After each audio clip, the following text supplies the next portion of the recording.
السلام علیکم پیارے دوستو، آج ہم بات کرنے والے ہیں موسیٰ علیہ السلام کے ایک خاص واقعے کے بارے میں جس میں اللہ نے انہیں مچھلی کے ذریعے بچایا تھا۔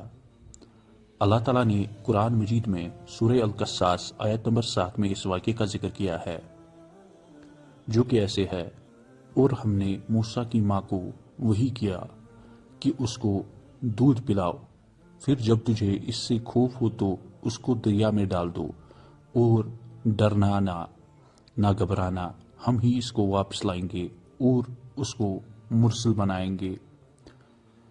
موسیٰ علیہ السلام کی ماں نے اللہ کے حکم پر انہیں ایک صندوق میں رکھ کر دریا میں ڈال دیا، اور وہ صندوق فرعون کے محل تک پہنچ گئی، جہاں فرعون کی بیوی نے انہیں پالا اور ان کا خیال رکھا۔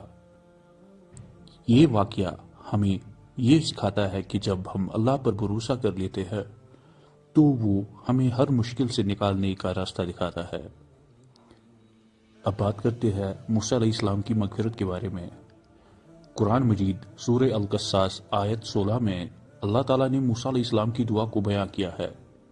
وہ بولا: اے میرے رب، میں نے اپنے آپ کو نقصان پہنچایا ہے، بس مجھے بخش دے۔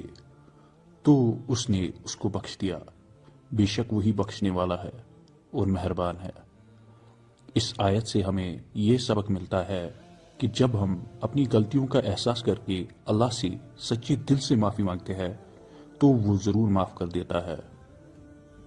ہمیں موسیٰ علیہ السلام کی زندگی سے یہ سیکھنے کو ملتا ہے کہ ہمیں ہمیشہ اللہ پر بھروسہ رکھنا چاہیے اور اپنی غلطیوں سے سیکھ کر آگے بڑھنا چاہیے۔ امید ہے آپ کو یہ ویڈیو پسند آئی ہوگی۔ اگر آپ کو یہ ویڈیو پسند آئی تو اسے لائک کرے، شیئر کرے اور ہمارے چینل کو سبسکرائب کرے۔ اللہ حافظ۔